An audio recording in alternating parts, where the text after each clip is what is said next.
ಇವತ್ತು ವಿಧಾನಸಭೆಯ ಜಂಟಿ ಅಧಿವೇಶನದ ವೇಳೆ ಘನವೆತ್ತ ರಾಜ್ಯಪಾಲರು ಸರ್ಕಾರ ತಯಾರು ಮಾಡಿದಂತ ಸಿದ್ಧಪಡಿಸಿದಂತಹ ಕೇಂದ್ರ ಸರ್ಕಾರದ ವಿರುದ್ಧದ ದ್ವೇಷಪೂರಿತ ಭಾಷಣದ 2 ಲೈನ್ ಅನ್ನ ಓದಿ ವಾಡಿಕೆಯಂತೆ ನಡೆದುಕೊಂಡಿದ್ದಾರೆ ಅವರು. ಆದ್ರೆ ಅವರು ಸಂಕ್ಷಿಪ್ತವಾಗಿ ಓದಿ ಹೊರಗಡೆ ಬರಬೇಕಾದ್ರೆ BK ಹರಿಪ್ರಸಾದ್ ಅವರು ಸೇರಿದಂತೆ ಕಾಂಗ್ರೆಸ್ಸಿನ ಶಾಸಕರು ಅವರನ್ನ ತಡೆದು ಅವ್ರ ಮೇಲೆ ಘೋಷಣೆನ ಕೂಗಿ ಅವ್ರನ್ನ ಒಂದು ರೀತಿ ಮ್ಯಾನ್ ಹ್ಯಾಂಡಲ್ ಮಾಡ್ಲಿಕ್ಕೆ ಹೋಗಿ ಒಂದು ವೇಳೆ ಮಾರ್ಷಲ್ ಗಳಿಲ್ಲ ಇದ್ರೆ ಹೊಡೆದೇ ಬಿಡ್ತಾ ಇದ್ರು ಈ ರೀತಿಯ ವಾತಾವರಣವನ್ನ ಸೃಷ್ಟಿಯನ್ನ ಮಾಡಿದ್ದಾರೆ. ಕಳೆದ 2.5 ವರ್ಷಗಳಿಂದ ಸಿದ್ದರಾಮಯ್ಯನವರ ವಿರುದ್ಧ ಹಾದಿ ಬೀದಿಯಲ್ಲಿ ಮಾತಾಡಿ ಅವ್ರ ವಿರುದ್ಧ ತಿರುಗಿ ಬಿದ್ದು ಮಂತ್ರಿ ಸ್ಥಾನವನ್ನು ಗಿಟ್ಟಿಸಿಕೊಳ್ಳಿಕ್ಕೆ ಪ್ರಯತ್ನ ಮಾಡಿ ಫೇಲ್ಯೂರ್ ಆಗಿರುವಂತಹ BK ಹರಿಪ್ರಸಾದ್ ಈಗ ಸಿದ್ದರಾಮಯ್ಯನವ್ರನ್ನ ಓಲೈಸಿಕೊಳ್ಳೋ ಮುಖಾಂತರವಾಗಿ ಮಂತ್ರಿ ಸ್ಥಾನ ಸಿಗುತ್ತೇನೋ ಅಂತ ಒಂದು ಪ್ರಯತ್ನದ ಅಂಗವಾಗಿ ಇವತ್ತು ದುರ್ನಡತೆಯನ್ನ ದುಂಡಾವರ್ತನೆಯನ್ನ ಸದನದಲ್ಲಿ ತೋರಿದ್ದಾರೆ. ಒಂದಷ್ಟು ಜನ ಕಾಂಗ್ರೆಸ್ಸಿನ ಶಾಸಕರು ಕೂಡ ಒಂದು ಸಂವಿಧಾನಬದ್ಧವಾದಂತಹ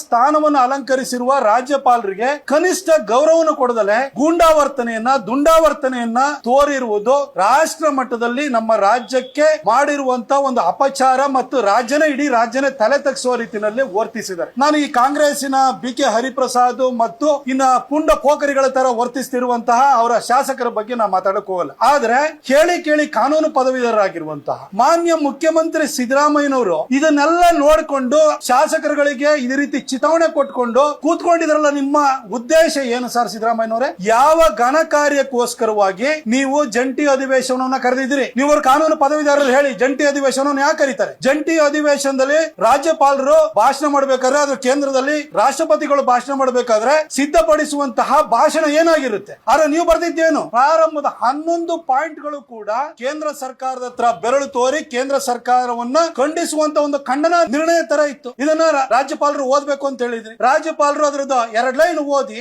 ಅವರು ಭಾಷಣವನ್ನು ಮೊಟಕುಗೊಳಿಸಿದ್ದಾರೆ. ಈ ಹಿಂದೆ ನೀವು ವಿರೋಧ ಪಕ್ಷದಲ್ಲಿ ಇರುವಂತಹ ಸಂದರ್ಭದಲ್ಲಿ ಹಂಸರಾಜ್ ಭಾರದ್ವಾಜ್ 2008ರಲ್ಲಿ ಇದೇ ಕೆಲಸ ಮಾಡಿರ್ಲಿಲ್ವಾ? ಆಗ ಬಿಜೆಪಿ ಶಾಸಕರು ಹೋಗಿ ನಿಮ್ಮ ಹಂಸರಾಜ್ ಭಾರದ್ವಾಜ್ ಅವರನ್ನು ತಡೆದು ಅವ್ರ ಮೇಲೆ ಘೋಷಣೆ ಹಾಕುವಂತ ಕೆಲಸ ಮಾಡಿದ್ರ? ಹಿಂದೆ ಸಮ್ಮಿಶ್ರ ಸರ್ಕಾರ ಇರುವಂತಹ ಸಂದರ್ಭದಲ್ಲೂ ವಜುಬಾಯಿ ಕೂಡ 2 ಲೈನ್ ಓದಿದ್ರು. ಆಗ್ಲೂ ಈ ರೀತಿ ವರ್ತನೆ ಕಂಡು ಬಂದಿರಲಿಲ್ಲ. ಯಾಕಾಗಿ ಈ ಸರಿ ಈ ರೀತಿ ದುಂಡಾವರ್ತನೆಯನ್ನು ಮಾಡ್ತಾ ಇದ್ದೀರಿ ಸರ್ ನೀವು? ಮೋರ್ ಓವರ್ ಜಂಟಿ ಅಧಿವೇಶನವನ್ನು ಕರೆಯುವಂತ ಅಗತ್ಯ ಏನಿತ್ತು?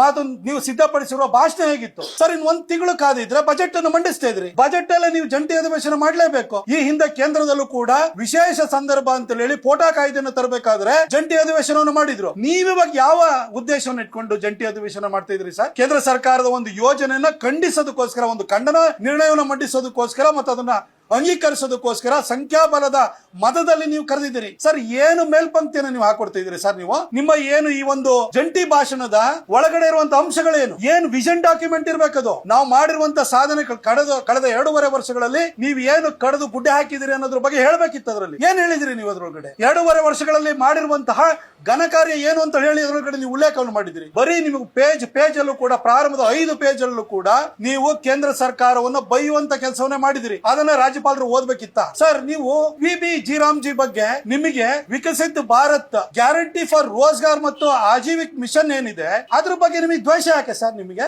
ಈಗ ಕೇಂದ್ರ ಸರ್ಕಾರ 20 ವರ್ಷಗಳ ನಂತರ, ಅಂದ್ರೆ ಮನ್ರೇಗಾ ಬಂದಿದೆ 2005ರಲ್ಲಿ, 2025 ಕಳೆದ 26 ಬಂತು.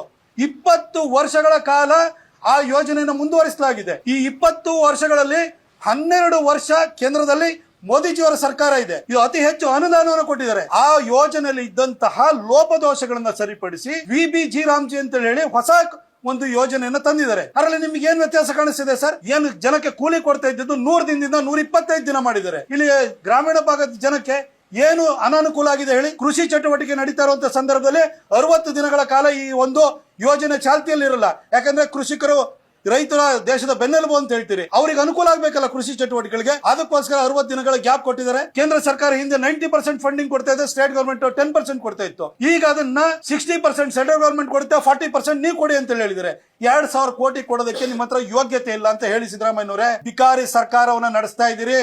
ನಿಮ್ ಕೈಲಿ ಕೊಡಕ್ಕಾಗಲ್ಲ ಅಂತ ಹೇಳಿ ಸರ್. ಈ ರಾಜ್ಯದ ಜನ ವ್ಯತ್ಯಾಸವನ್ನು ನೋಡಿದರೆ ಕೇಂದ್ರ ಸರ್ಕಾರ ಈ ಹಿಂದೆನೂ ಕೂಡ ಪ್ರಧಾನ ಮಂತ್ರಿ ಕಿಸಾನ್ ಸಮ್ಮಾನ್ ನಿಧಿಯನ್ನು ತಂದಾಗ, ಈ ರಾಜ್ಯದ ಮುಖ್ಯಮಂತ್ರಿಯಾಗಿ 2019ರಲ್ಲಿ ಯಡಿಯೂರಪ್ಪನವರು ಬಂದಾಗ ಕೇಂದ್ರ ಸರ್ಕಾರ 6,000 ರೂಪಾಯಿ ಕೊಟ್ರೆ 4,000 ರೂಪಾಯಿ ಸೇರಿಸ್ಕೊಟ್ರು. ಕೇಂದ್ರ ಸರ್ಕಾರ ಪ್ರವಾಹ ಬರಲಿ, ಏನೇ ಒಂದು ಅವಘಡಗಳು ಸಂಭವಿಸಿದಾಗ SDRF ನಲ್ಲಿ 3,800 ರೂಪಾಯಿ ಕೊಡೋರು. ಮನೆಯಲ್ಲಿ ನೀರು ನುಗ್ತು, ಆಸ್ತಿ ಪಾತ್ರೆ ಪಗಡೆಗಳು ಹಾಳಾಯ್ತು ಅಂತ ಹೇಳಿದ್ರೆ 3,800 ರೂಪಾಯಿ SDRF ಅಲ್ಲಿ ಕೊಡೋರು.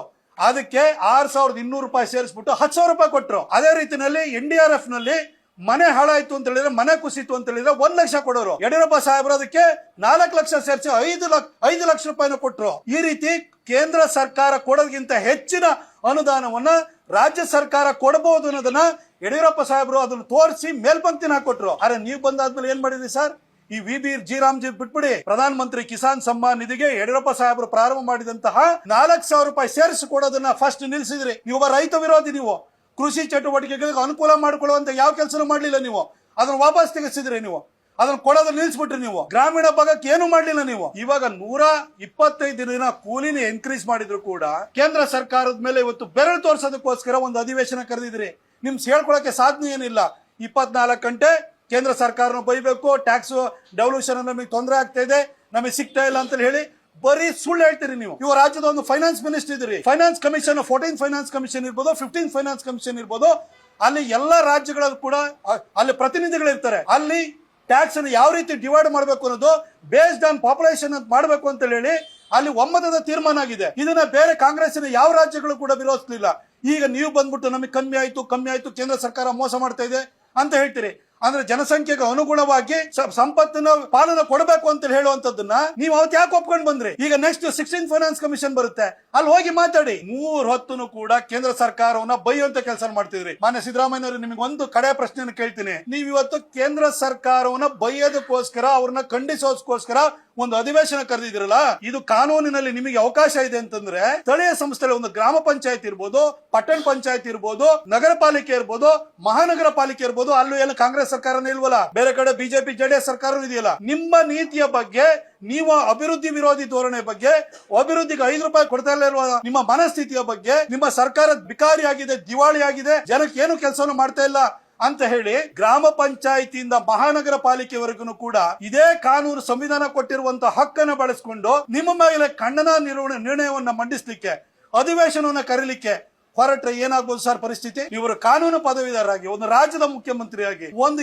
ಯೋಜನೆನ ವಿರೋಧಿಸೋಸ್ಕರ ನೀವು ಒಂದು ಅಧಿವೇಶನ ಕರಿತಾ ಇದ್ದೀರಿ.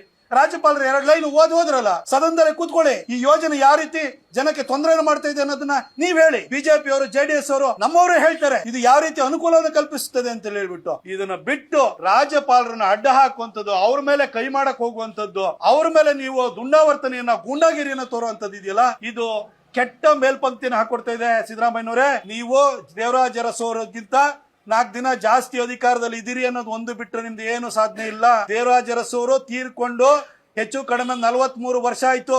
ಆದ್ರೆ ಜನ ಇವತ್ತು ನೆನಪು ಮಾಡ್ಕೊಳ್ತಾರೆ. ಆದ್ರೆ ಇವತ್ತು ಕರ್ನಾಟಕದ ಜನ ಸಿದ್ದರಾಮಯ್ಯನವ್ರ ಸರ್ಕಾರ ಯಾವತ್ತು ತೊಲಗೋಗುತ್ತೋ, ಸಿದ್ದರಾಮಯ್ಯನವ್ರು ಯಾವತ್ತು ತೊಲಗೋಗ್ತಾರ ಅಂತ ಕಾಯ್ತಾ ಇದಾರೆ. ಆ ಒಂದು ಜನರಲ್ಲಿ ಇರುವಂತಹ ಆಕ್ರೋಶ ಇದೆಯಲ್ಲ, ಅದನ್ನು ಇನ್ನೂ ಹೆಚ್ಚು ಮಾಡೋ ರೀತಿಯಲ್ಲಿ ಇವತ್ತು ವರ್ತನೆ ಮಾಡಿದಿರಿ. ಇದು ಇಡೀ ದೇಶದಲ್ಲಿ ಕರ್ನಾಟಕ ತಲೆ ತಗ್ಗಿಸುವಂತ ರೀತಿಯಲ್ಲಿ ನೀವು ಮತ್ತು ನಿಮ್ಮ ಸರ್ಕಾರ, ನಿಮ್ಮ ಶಾಸಕರು ನಡ್ಕೊಂಡಿದ್ದಾರೆ.